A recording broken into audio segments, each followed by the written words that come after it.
มาดูตัวเล็กตัวหลังไฟได้ที่เอกพยัคฆ์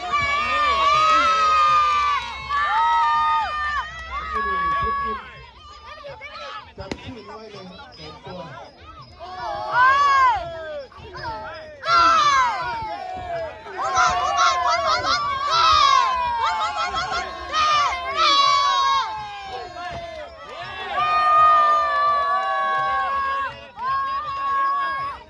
เจ้าเพชรยังมีก็ไม่ได้ดี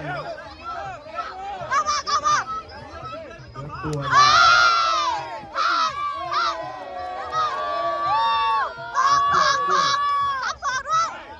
ไปเดินขวางหน้าเข้า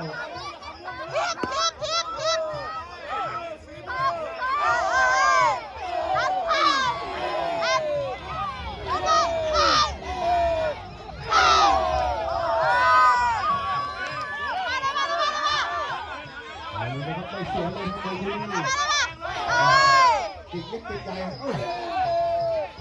ที่หนูเป็นคู่